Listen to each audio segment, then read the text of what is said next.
No sé desde dónde me escuchas. Tal vez estés limpiando una cocina que no es tuya, doblando ropa para una familia que apenas te ve, o regresando a casa después de un largo día, haciendo más fácil la vida de otros. No importa qué hora sea, pero te prometo, la historia de hoy te va a sorprender. Es sobre una mujer cuyas manos llevaban más sanación que las de cualquier cirujano, cuya voz silenciosa hablaba más fuerte que cualquier diagnóstico médico, y cuya fe movía montañas que la ciencia decía que eran inamovibles. En las lomas de Chapultepec, donde la neblina matutina se extiende como secretos susurrados y las mansiones se alzan como monumentos al éxito, vivía un dolor tan profundo que se había tallado en muros de mármol y ventanales de cristal. La hacienda Mendoza se extendía por 3 hectáreas de perfección cultivada, cada habitación más opulenta que la anterior, cada rincón haciendo eco con el sonido hueco de la riqueza sin calidez.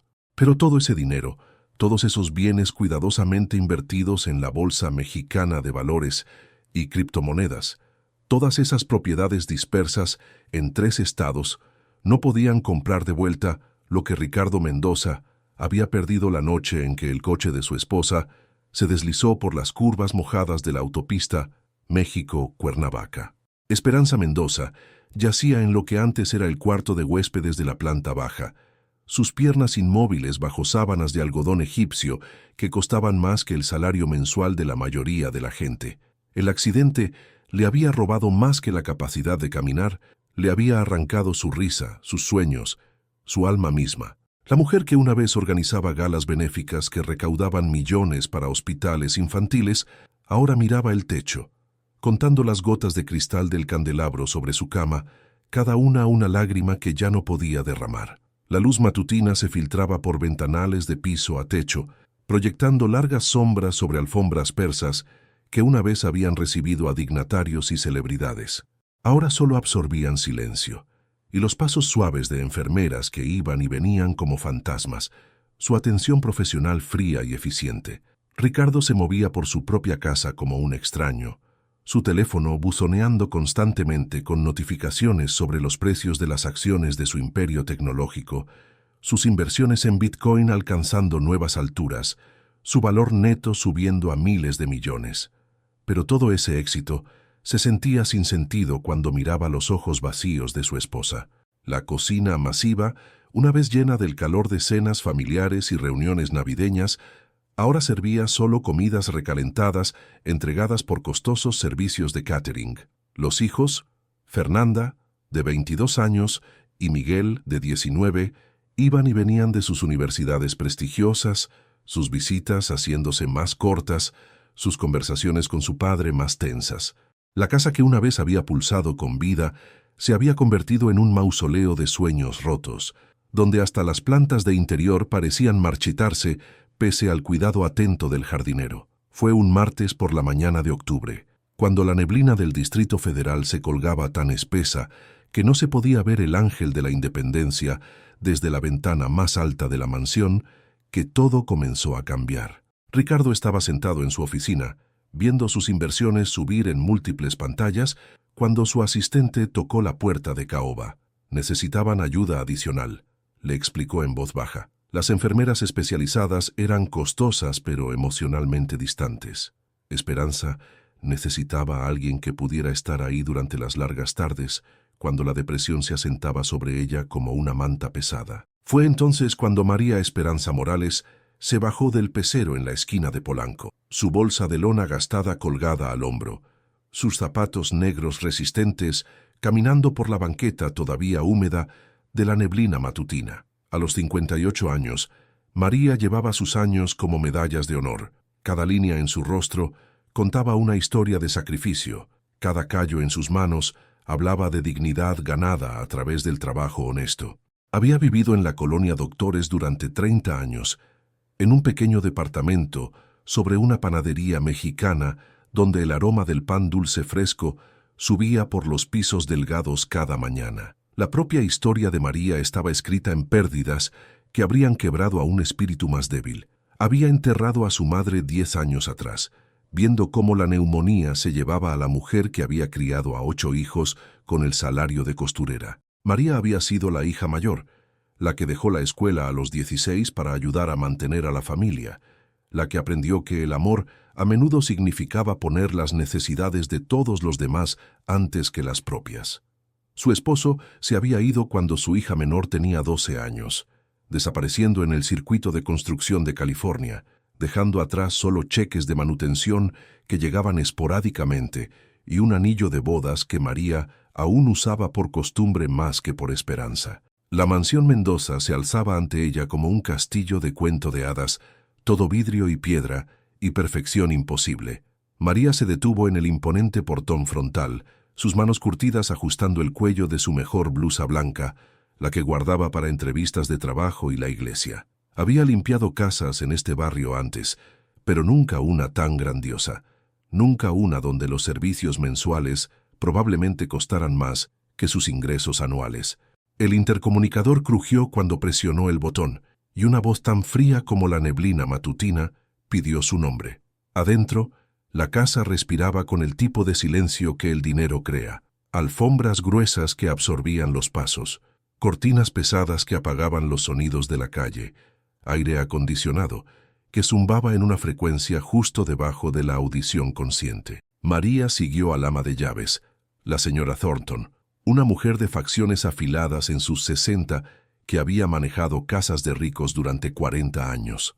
Su recorrido por la mansión se sintió como una advertencia disfrazada de orientación, obras de arte invaluables que no se podían tocar, muebles antiguos que requerían productos de limpieza especiales, una cava con botellas que valían más que coches.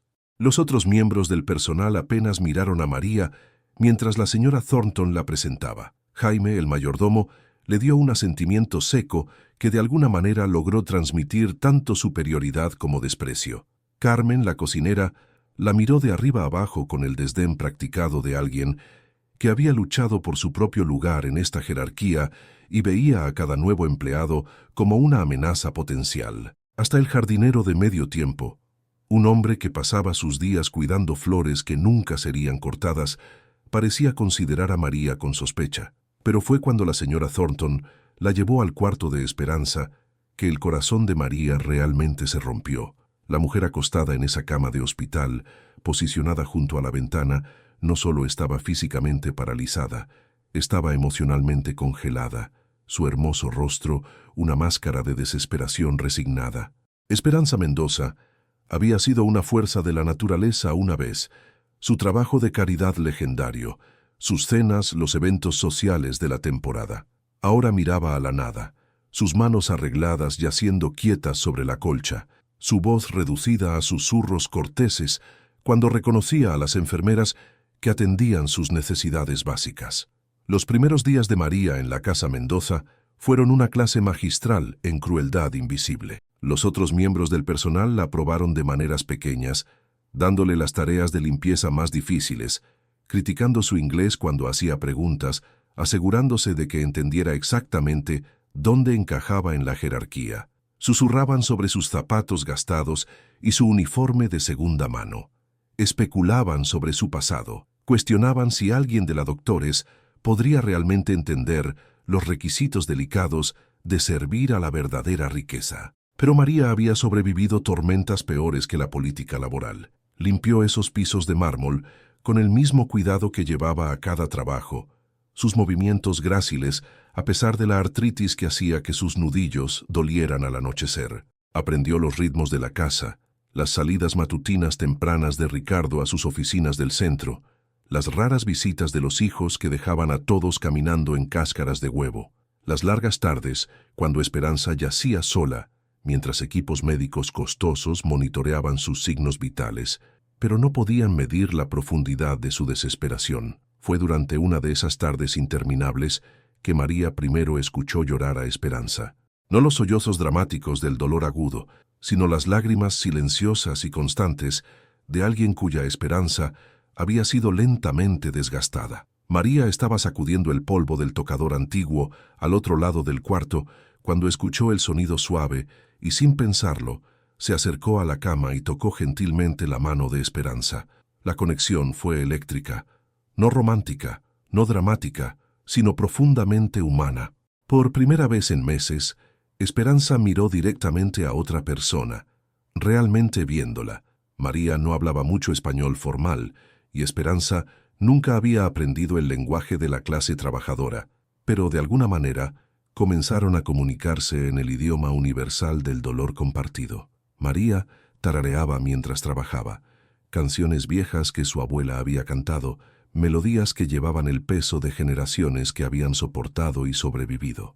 Esperanza se encontró escuchando esas tonadas suaves, esperando los momentos cuando la presencia de María llenaba el cuarto con algo más cálido que la eficiencia médica.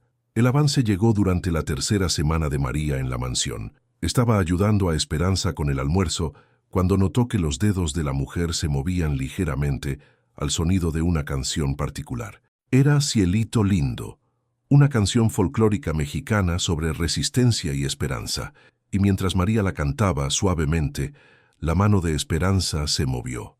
Apenas lo suficiente para hacer que ambas se congelaran en asombro. Los doctores habían dicho que la parálisis era completa, permanente, irreversible. Pero María había visto milagros antes, pequeños que pasaban cuando la gente se rehusaba a dejar de creer en posibilidades. Desde ese día en adelante, María comenzó a incorporar ejercicios gentiles en su rutina diaria con Esperanza. Nada dramático, nada que alertaría al personal médico o levantaría falsas esperanzas. Solo movimientos pequeños, presión gentil, aliento paciente susurrado en dos idiomas que de alguna manera se volvieron un idioma de determinación. Masajeaba las piernas de Esperanza con lociones que olían a lavanda y esperanza. Movía cada dedo individualmente mientras contaba historias sobre sus propias hijas. Cantaba esas canciones viejas mientras alentaba movimientos diminutos que la ciencia médica decía que eran imposibles. Los otros miembros del personal comenzaron a notar cambios en la atmósfera de la casa.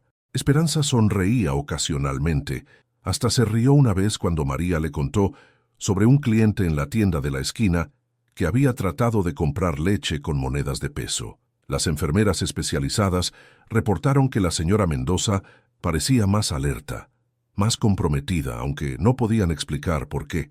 Ricardo notó que el cuarto de su esposa ya no se sentía como una sala de hospital, sino de alguna manera más cálido, más vivo. Pero el progreso en casas adineradas a menudo genera sospecha, y la creciente influencia de María con Esperanza puso nerviosos a otros.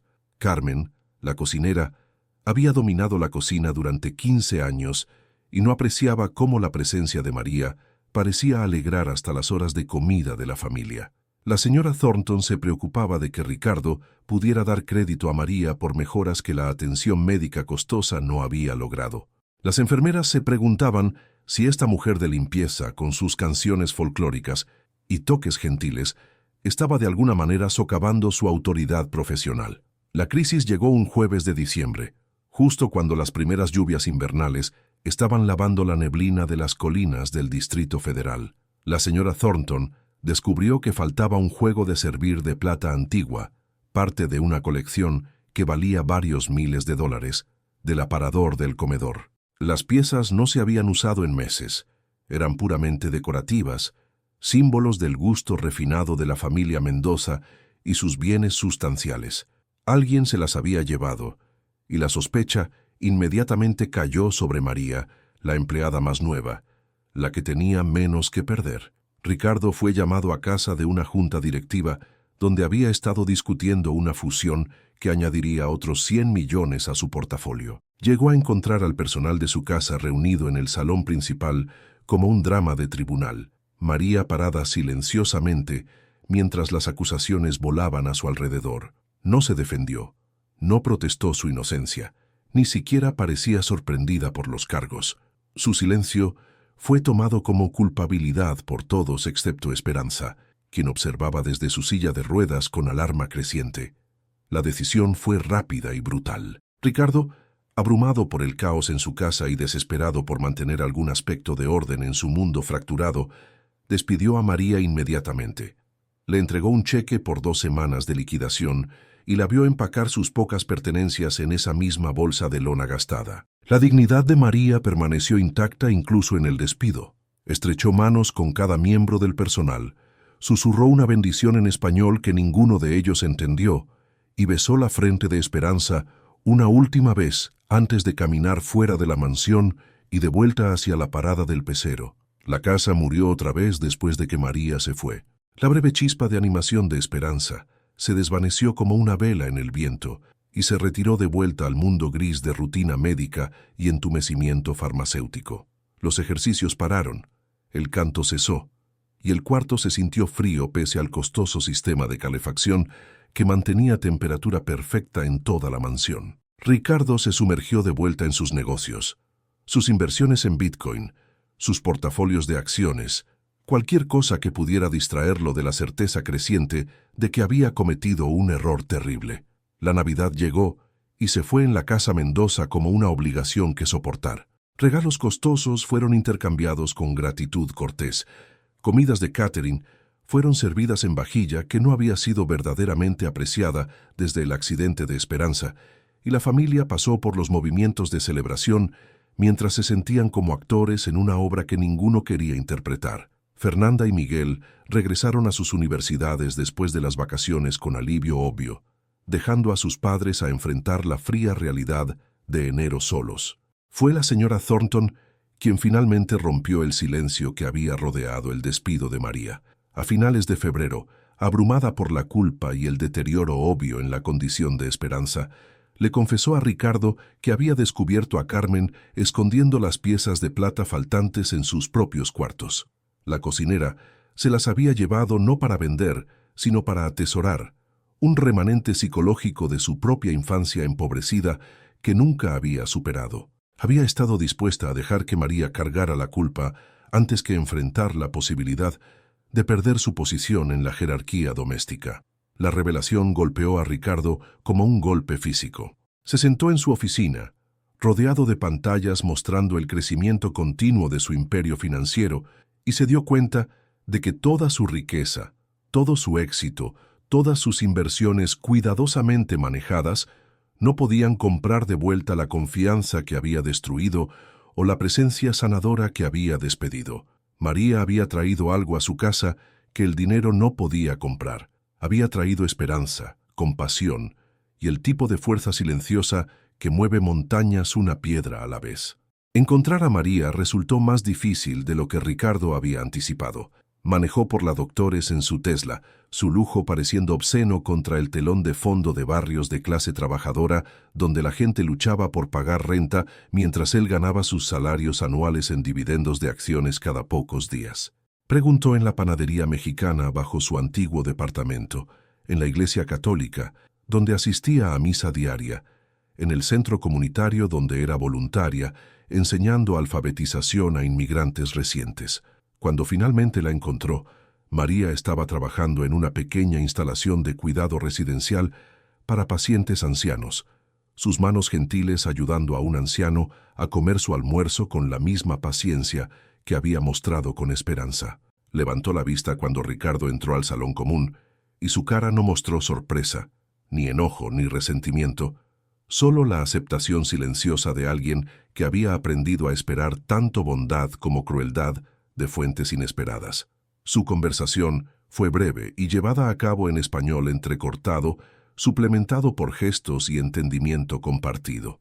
Ricardo se disculpó no solo con palabras, sino con el tipo de humildad que los hombres ricos rara vez muestran. María escuchó con la misma compostura que había mantenido durante su despido, y cuando él le pidió que regresara, simplemente asintió y dijo que necesitaría dar a su empleador actual 2 semanas de aviso. El día que María caminó de vuelta a la mansión Mendoza, Esperanza lloró por primera vez desde su accidente. No lágrimas de desesperación, sino lágrimas de gozo tan profundas que hasta las enfermeras prácticas hicieron pausa en sus rutinas para atestiguar algo que nunca habían visto en sus años de entrenamiento médico. María tomó las manos de Esperanza en las suyas, y en minutos estaban trabajando juntas otra vez, moviendo dedos que los doctores insistían que no podían moverse, flexionando músculos que la ciencia decía que estaban muertos. La recuperación no fue milagrosa en el sentido de Hollywood, no hubo momentos dramáticos súbitos de levantarse de sillas de ruedas o bailar por pisos de mármol.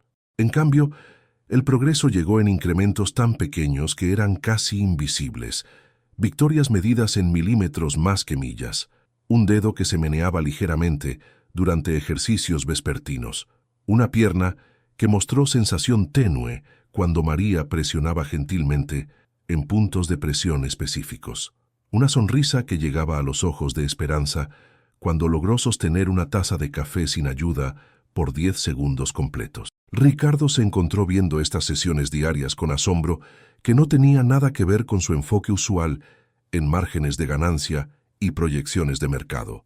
Vio cómo la fe de María nunca vaciló, cómo sus manos nunca se cansaron, cómo su voz nunca dejó de ofrecer aliento incluso cuando el progreso parecía inexistente. Trataba a Esperanza no como una paciente que manejar, sino como una mujer que respetar, no como una tragedia que lamentar, sino como un ser humano que merecía dignidad y esperanza. Los otros miembros del personal gradualmente aceptaron el regreso de María, aunque algunos lo hicieron de mala gana. Carmen dejó el hogar poco después de que su robo fue descubierto, reemplazada por una mujer más joven que trataba a María con el respeto debido a alguien cuya influencia se había vuelto innegable. La señora Thornton comenzó a consultar a María sobre los horarios diarios de Esperanza, reconociendo que esta mujer silenciosa entendía las necesidades de su empleadora mejor que profesionales médicos entrenados. Para el verano, Esperanza estaba sentándose por horas seguidas, su fuerza en la parte superior del cuerpo, regresando a través de ejercicios que María había aprendido de su propia madre, quien había reconstruido su vida después de un derrame cuando María era adolescente. Para el otoño, estaba parada con ayuda, sus piernas temblando pero funcionales, su cara brillando con determinación que había estado ausente por 2 años. La terapia física que clínicas costosas no pudieron lograr estaba pasando diariamente en un cuarto soleado bajo la guía paciente de María. La primera vez que Esperanza dio 3 pasos a través de su cuarto, Ricardo estaba mirando desde la puerta. Había planeado revisar a su esposa antes de irse a otra junta de negocios, otra oportunidad de expandir su portafolio financiero, otra oportunidad de añadir ceros a cuentas bancarias que ya tenían más dinero que el PIB de varios países pequeños. En cambio, se encontró llorando, no la emoción controlada de un hombre de negocios exitoso, sino las lágrimas crudas de un hombre viendo al amor literalmente mover montañas. La victoria de María no se midió en aumentos salariales o reconocimiento público. Nunca pidió más dinero, nunca exigió mejores condiciones de trabajo, nunca usó su influencia con Esperanza para mejorar su propio estatus en la jerarquía doméstica.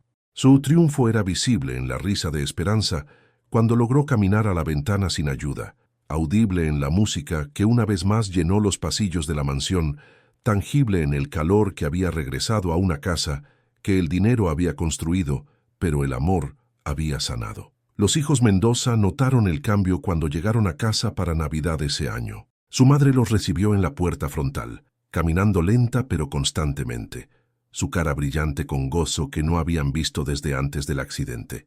La mansión se sentía viva otra vez, no solo con automatización costosa y control de clima, sino con calor humano genuino. Las conversaciones de cena duraron horas en lugar de minutos, la risa hizo eco en muros de mármol y el árbol navideño masivo en el salón principal parecía brillar con más que solo luces cuidadosamente arregladas. Ricardo comenzó a entender que su riqueza tenía valor solo cuando servía a propósitos más allá de la acumulación. Estableció una fundación enfocada en proporcionar servicios de rehabilitación para víctimas de accidentes que no podían pagar el tipo de atención que su familia había dado por sentado. Contrató a María como la primera defensora de pacientes de la fundación, reconociendo que su entendimiento intuitivo de sanación venía de fuentes que ninguna escuela médica podía enseñar. Pero María nunca se alejó mucho de sus raíces. Continuó viviendo en la Doctores, continuó montando el pecero al trabajo, continuó comprando en mercados del barrio, donde los vendedores la saludaban en español y preguntaban por su famosa paciente. Su éxito no había cambiado su esencia. Siguió siendo la misma mujer que se había bajado de ese pecero en una mañana neblinosa de martes, llevando esperanza en sus manos curtidas y fe en su corazón paciente. En el primer aniversario de la fundación, Esperanza se paró en un podio ante una audiencia de doctores, inversionistas y profesionales médicos, contando su historia de recuperación que la ciencia no podía explicar completamente. Habló sobre el poder de la conexión humana, sobre la sanación que viene de ser vista como una persona completa más que una colección de síntomas, sobre el milagro que se despliega cuando alguien se rehúsa a aceptar que la esperanza está perdida. María se sentó en la primera fila, usando la misma blusa blanca que había usado para su entrevista de trabajo 3 años antes, sus manos dobladas en su regazo, su cara brillando con orgullo silencioso. Nunca había buscado reconocimiento por su papel en la recuperación de Esperanza. Su recompensa era ver a una mujer caminar a quien le habían dicho que nunca lo haría otra vez, escuchar risa en pasillos que habían hecho eco solo con desesperación, sentir el calor de una familia reunida por amor más fuerte que cualquier diagnóstico. Cuando reporteros pidieron entrevistas a María después del discurso de Esperanza, ella cortésmente declinó. Su historia, dijo, no era sobre ella sino sobre el poder que existe en cada persona, que escoge creer en posibilidades cuando todos los demás ven solo limitaciones. Había aprendido de su abuela que la sanación pasa no a través de gestos dramáticos, sino a través de actos diarios de fe, paciencia y amor que se acumulan como interés en una cuenta de inversión, lentamente al principio, luego con impulso creciente que puede mover lo inamovible. Hoy, 5 años después, Esperanza Mendoza camina sin ayuda, cultiva el jardín en el patio trasero que una vez parecía para siempre fuera de alcance, y organiza eventos de recaudación de fondos para la fundación que lleva su nombre. Ricardo ha diversificado su portafolio de inversión para incluir fondos de impacto social, entendiendo que la verdadera riqueza incluye la habilidad de crear cambio positivo en las vidas de otras personas. Su mansión aún se asienta en Polanco, aún vale millones en el mercado inmobiliario imposible del Distrito Federal, pero ahora pulsa con el tipo de vida que solo el dinero nunca puede crear. Y María continúa trabajando, continúa creyendo, continúa llevando esperanza en sus manos gentiles para cualquiera lo suficientemente sabio para aceptarla. Se ha vuelto algo como una leyenda en la comunidad médica, la mujer de limpieza que logró lo que equipos de especialistas no pudieron, la inmigrante humilde que probó que la sanación a veces viene de fuentes que no se pueden medir o replicar o enseñar en cualquier salón de clases. Su historia se extiende de boca en boca a través de las redes que las mujeres trabajadoras crean, historias contadas mientras doblan ropa en edificios comerciales, mientras preparan comidas en cocinas de otras personas, mientras esperan peceros que las llevan a trabajos donde su valor verdadero rara vez es reconocido. Entienden la victoria de María porque reconocen su lucha, ven su propia fuerza invisible reflejada en su triunfo silencioso. La lección que María enseña no es complicada. Es la misma verdad que las mujeres trabajadoras han llevado por generaciones. El mismo poder que permite a las madres sanar niños solo con el tacto, la misma fe que sostiene a la gente a través de la imposibilidad hasta que la posibilidad se vuelve realidad.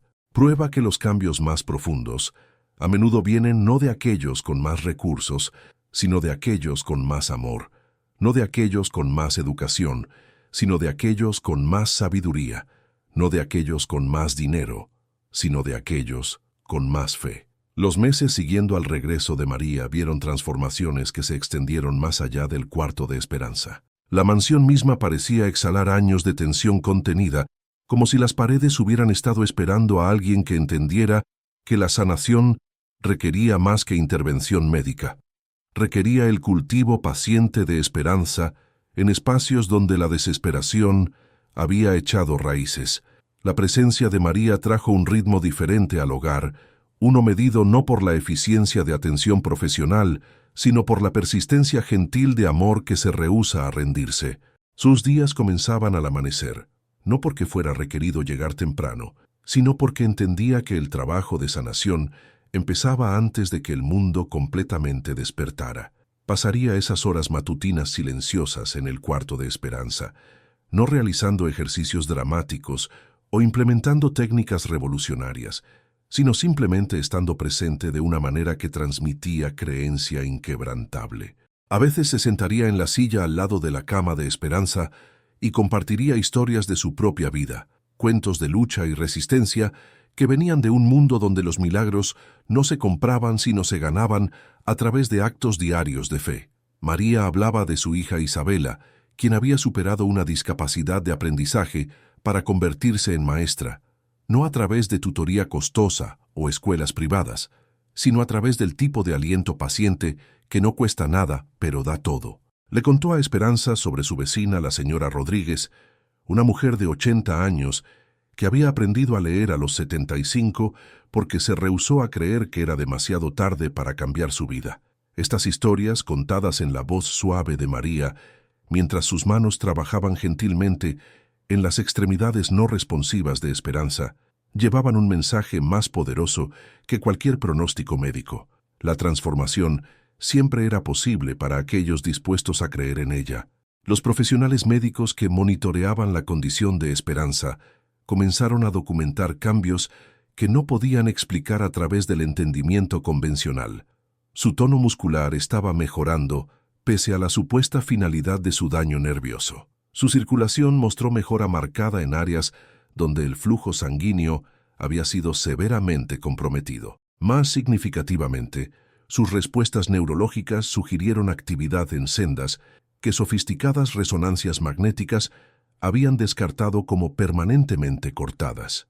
El doctor Harrison, el neurólogo primario de Esperanza, se encontró cuestionando suposiciones que había mantenido a lo largo de su carrera de 30 años.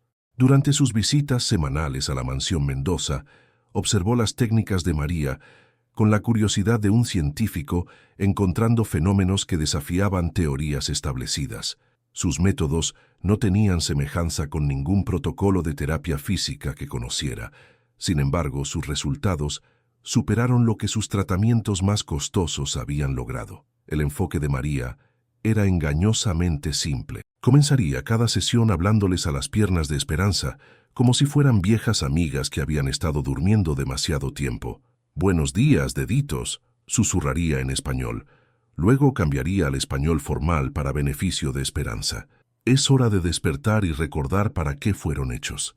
Sus manos trabajarían con conocimiento intuitivo, pasado a través de generaciones de mujeres que habían aprendido a sanar, porque doctores no estaban disponibles o eran caros o no estaban interesados en gente como ellas.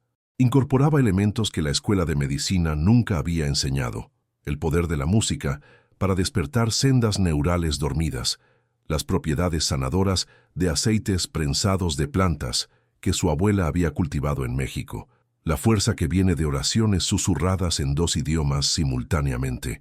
Pero más que cualquier técnica, María traía convicción absoluta de que Esperanza caminaría otra vez, una creencia tan inquebrantable que gradualmente infectó a todos a su alrededor. Ricardo comenzó a reorganizar su horario para presenciar estas sesiones diarias.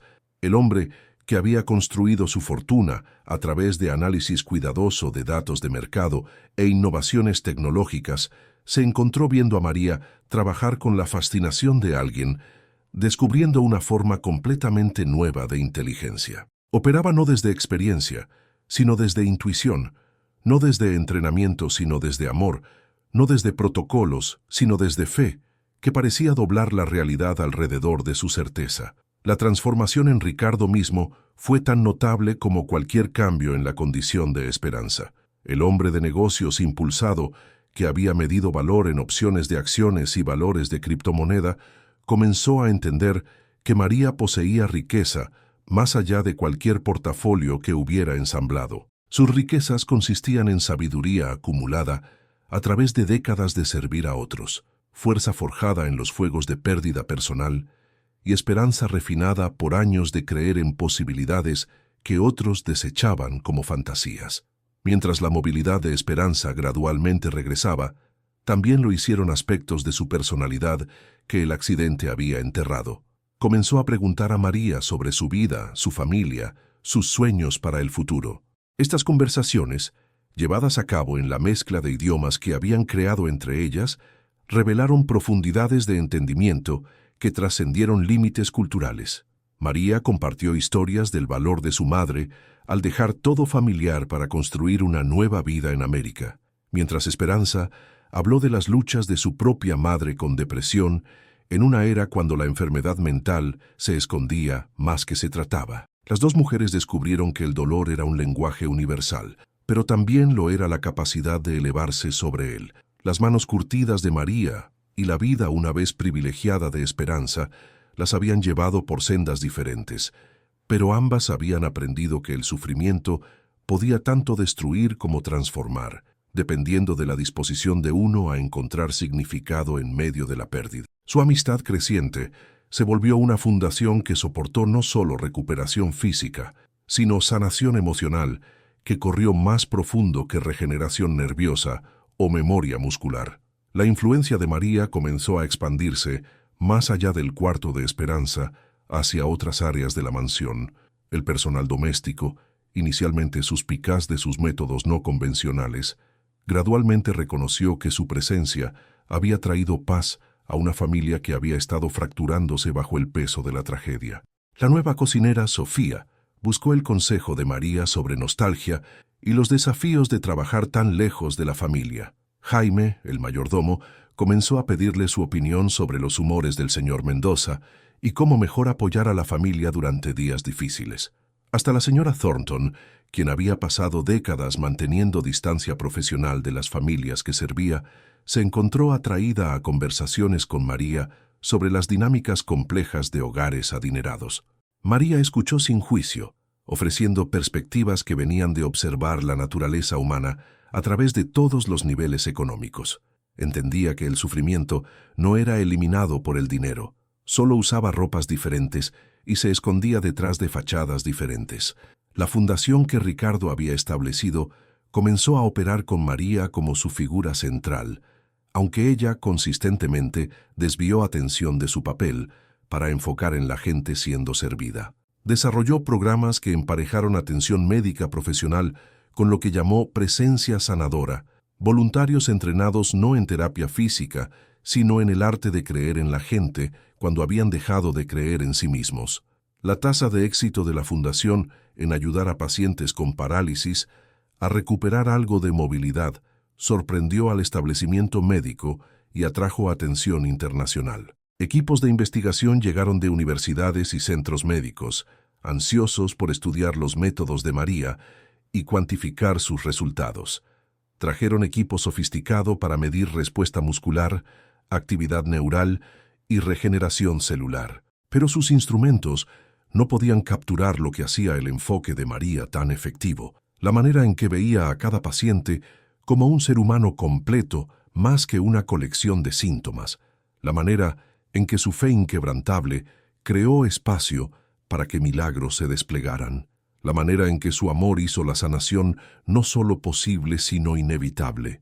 María pacientemente permitió a los investigadores observar su trabajo, entendiendo que su documentación podría ayudar a otra gente a recibir atención que necesitaban, pero también insistió gentilmente que la sanación no podía reducirse a técnicas o replicarse solo a través de protocolos.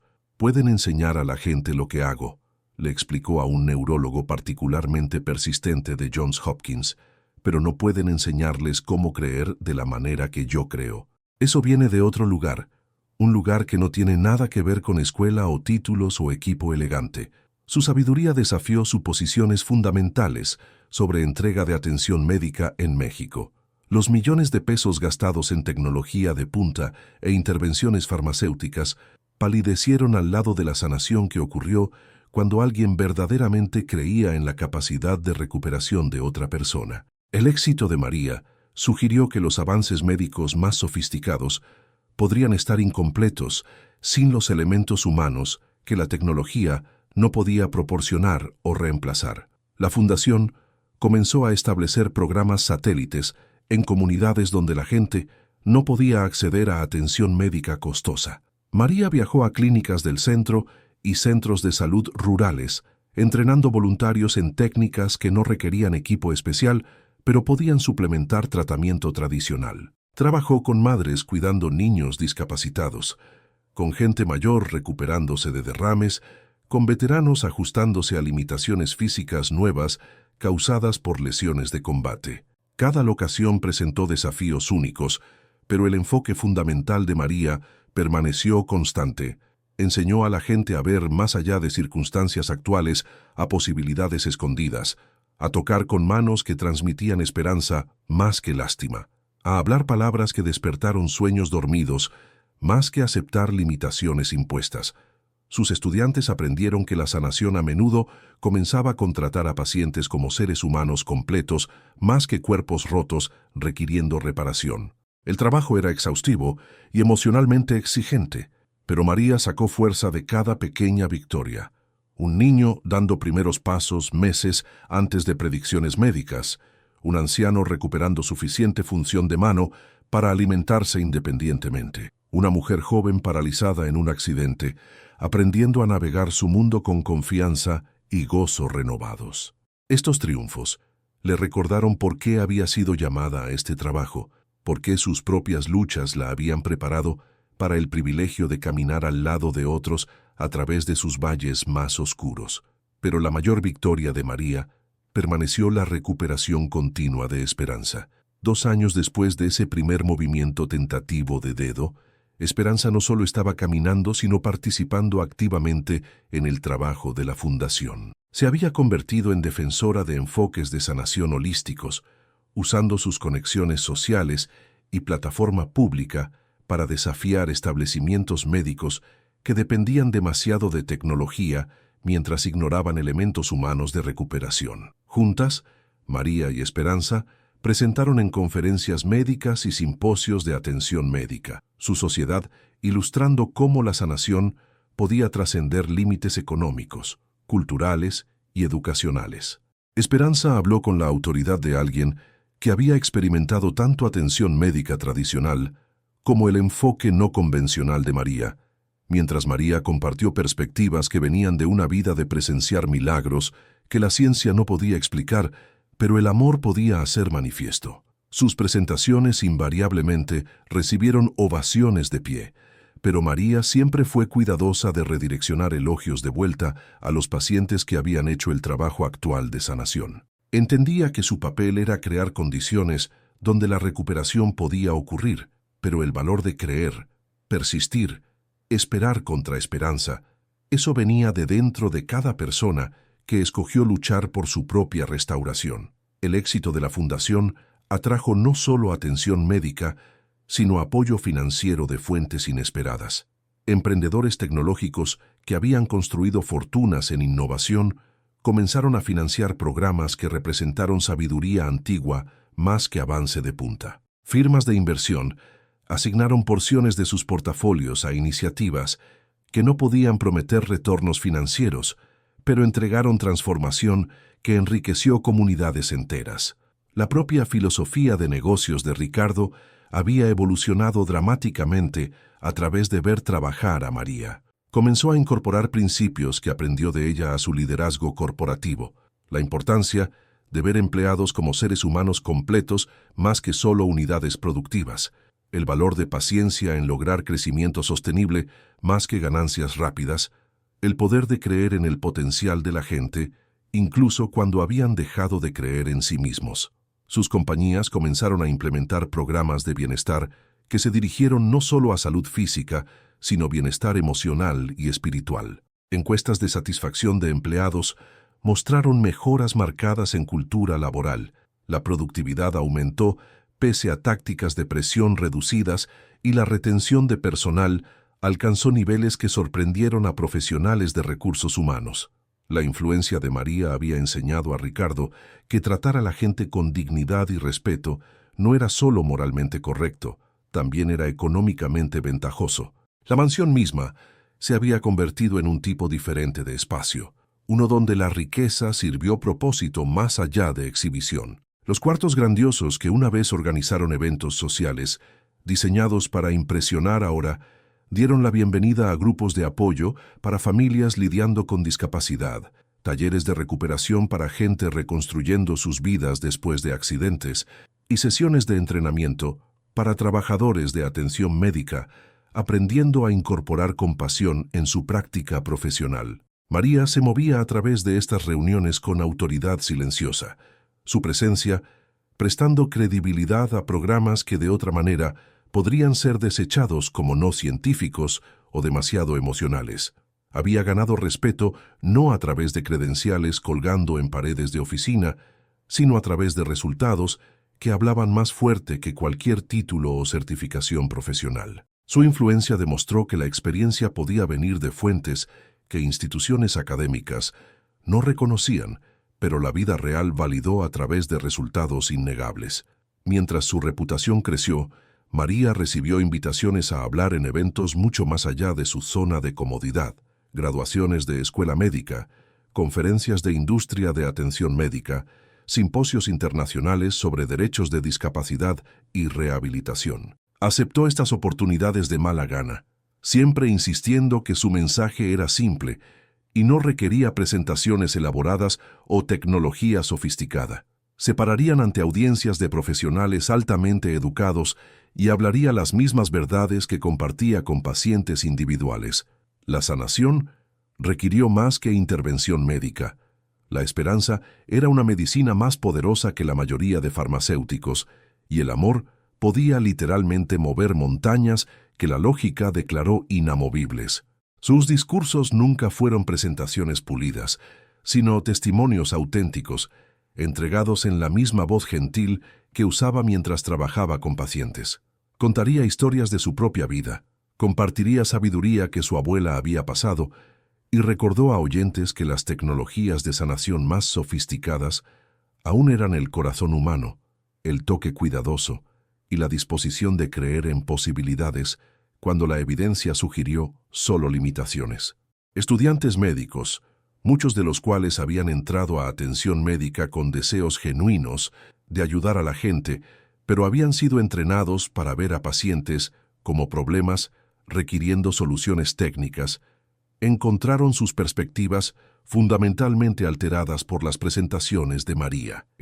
Les recordó que detrás de cada diagnóstico había un ser humano con sueños, miedos, relaciones y una capacidad innata para recuperación que fue mucho más allá de lo que libros de texto reconocieron. Muchos de estos estudiantes buscaron oportunidades para observar el trabajo de María de primera mano, viajando a los programas de la Fundación durante descansos escolares o arreglando rotaciones clínicas que incluyeron tiempo con sus equipos. Descubrieron que aprender a sanar requirió más que dominar procedimientos médicos, exigió desarrollar intuición sobre la naturaleza humana, cultivar paciencia que podía sostener procesos de recuperación a largo plazo y mantener fe en posibilidades que no podían probarse a través de estudios doble ciego. Algunos de estos estudiantes eventualmente establecieron sus propias prácticas que integraron los enfoques de María con tratamiento médico convencional. Encontraron que pacientes respondieron mejor a atención que se dirigió no solo a síntomas físicos, sino dimensiones emocionales y espirituales de enfermedad. Sus tasas de éxito en tratar condiciones crónicas mejoraron, puntajes de satisfacción de paciente aumentaron y descubrieron que practicar medicina se volvió más gratificante cuando lo abordaron como una oportunidad para conexión humana más que solo solución de problemas técnica. Los efectos de ondas de la influencia de María se extendieron mucho más allá de pacientes individuales o incluso prácticas médicas. Sistemas de atención médica comenzaron a reconocer que resultados de paciente mejoraron cuando tratamiento incluyó atención a factores psicológicos y sociales. Compañías de seguros, inicialmente escépticas de financiar enfoques que no podían cuantificarse fácilmente, gradualmente reconocieron que atención holística a menudo redujo costos de tratamiento generales al dirigirse a causas raíz de enfermedad más que solo manejar síntomas. Pero quizás más significativamente, la historia de María se volvió parte de una conversación más grande sobre el valor de sabiduría que existió fuera de instituciones formales, el potencial sanador que residió en comunidades a menudo pasadas por alto por atención médica corriente, y la importancia de reconocer experiencia donde quiera que se desarrolló, sin importar credenciales o pedigrí educacional. Universidades comenzaron a establecer asociaciones de investigación con trabajadores de salud comunitaria como María, reconociendo que conocimiento académico podía mejorarse por sabiduría práctica ganada a través de años de experiencia práctica con poblaciones diversas. Escuelas médicas comenzaron a incorporar cursos en competencia cultural y enfoques de sanación alternativos, reconociendo que atención médica efectiva requirió entender antecedentes y creencias de pacientes más que asumir que metodología científica sola podía dirigirse al sufrimiento humano. Estos cambios reflejaron reconocimiento creciente que la sanación era un proceso colaborativo requiriendo perspectivas múltiples y enfoques. El éxito de María había demostrado que los avances médicos más sofisticados podían fortalecerse por sabiduría antigua sobre la naturaleza humana, que tecnología de punta podía hacerse más efectiva a través de la adición de presencia compasiva y que los mejores resultados de tratamiento a menudo ocurrieron cuando pacientes se sintieron verdaderamente vistos y entendidos como seres humanos completos.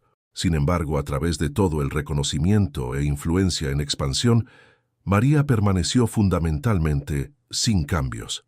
Continuó viviendo en su pequeño departamento sobre la panadería en la Doctores, montando el pecero al trabajo, comprando en los mismos mercados del barrio donde vendedores aún la saludaban por nombre. Su éxito no había corrompido su humildad o la había hecho olvidar las luchas que habían formado su entendimiento de resistencia humana. Aún se levantaba antes del amanecer para orar por la gente con quien trabajaría ese día. Aún llevaba una Biblia gastada en su bolsa de lona al lado de las herramientas simples que usaba para su trabajo de sanación. Aún encontró tiempo para visitar vecinos mayores que necesitaron ayuda con tareas diarias. Sus responsabilidades en expansión habían hecho su horario más exigente, pero sus prioridades fundamentales permanecieron centradas en servicio a otros y fe en posibilidades que la ciencia no podía explicar completamente.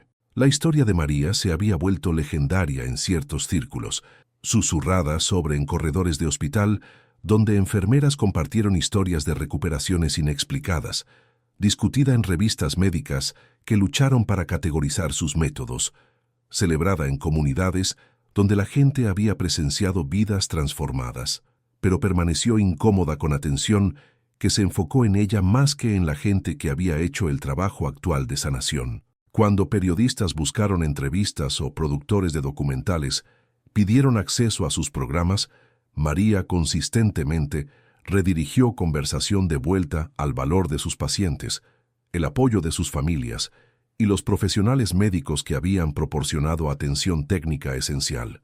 Entendía que la sanación siempre fue un esfuerzo colaborativo, que su papel fue crear condiciones donde la recuperación podía ocurrir más que realizar intervenciones milagrosas que pasaron por alto otros factores contribuyentes.